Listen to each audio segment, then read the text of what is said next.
एक समय की बात है, दयाशंकर नाम का एक मजदूर रहता था। अब उठ भी जाओ, मुझे पहले से ही काफ़ी देर हो गई है।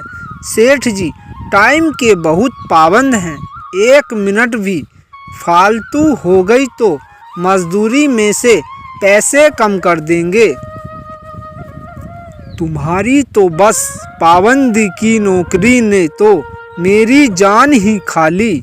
ना तो कहीं आना जाना होता है और ना ही घर पर रहकर अच्छे ढंग से सो पाती हूँ। बस जल्दी ही जल्दी रहती है। बिमला, तुम्हारा दिमाग खराब हो गया है। मैंने कितनी बार तुमसे कहा है अपनी बड़ी दीदी के घर घूम आओ, जो शहर में रहती है। काफ़ी दिनों से उनका फ़ोन भी नहीं आया है।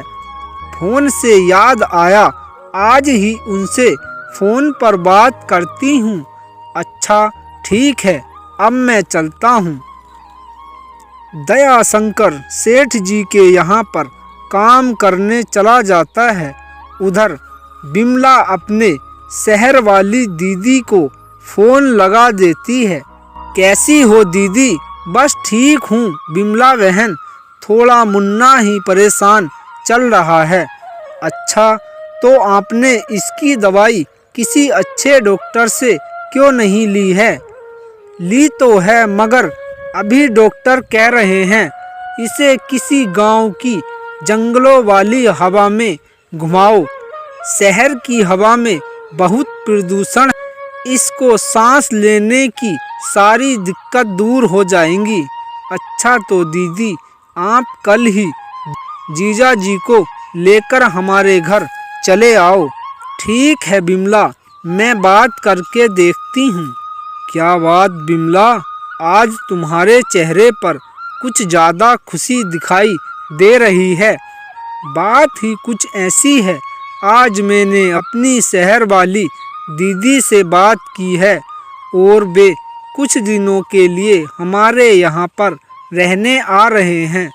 अच्छा, मगर बिमला, उन्हें गांव का रहन सहन पसंद भी आएगा या नहीं? शहर में तो हर चीज़ मिल जाती है, गांव तो गांव ही ठहरा।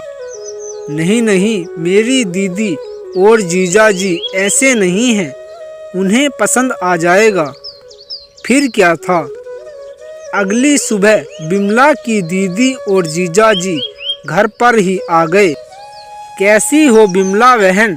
ठीक हूँ दीदी, और सुनाओ, आने में कोई दिक्कत या परेशानी तो नहीं हुई? नहीं नहीं बिमला, थोड़ी बहुत तो परेशानी होती ही है, ऐसी कोई बात नहीं, मगर हमें थोड़ा आराम की ज़रूरत है। ठीक है दीदी, आप लोग आराम करो। अजी सुनते भी हो, ज़रा यहाँ तो आओ। दुकान से थोड़ा घर का राशन पानी खरीद कर ले आओ। ठीक है बिमला, मैं अभी जाता हूँ। दयाशंकर और बिमला दोनों ही मेहमानों की दिन रात सेवा करते और काफ़ी खर्चा भी करते। आज ऐसा लगता है कि बारिश पड़ने ही वाली हो। ऐसे मौसम में अगर शहर में होते तो पकोड़े तल कर खाते। ऐसी कोई बात नहीं है जीजा जी, पकोड़े तो गांव में भी तल सकते हैं, बस तुम थोड़ा इंतज़ार करो, मैं पकोड़े तल कर लाती हूँ। स्वामी, जीजा जी पकोड़े को कह रहे हैं और घर में तेल भी नहीं है। आप सेठ जी से थोड़े पैसे उधार ले आओ। कौन से ये लोग रोज़ रोज़ हमारे घर पर आ रहे हैं? ठीक है बिमला, मगर सेठ का कर्जा तो हमारे ऊपर पहले से ही काफ़ी है, ऐसे में सेठ जी मुझे और पैसे देंगे। चलो फिर भी देखता हूँ। दयाशंकर जैसे ही घर से निकलता है तो उसके सामने से सेठ जी उसी के घर आ रहे थे। अरे सेठ जी, आपने आने की क्यों तकलीफ़ करी? मैं ही आ जाता। सेठ जी के बच्चे, पहले तो ये बता, ये तेरे मेहमान हैं या कुंभकर्ण की औलाद जो जाने का नाम ही नहीं ले रहे हैं? तेरे घर काम पर कब आएगा?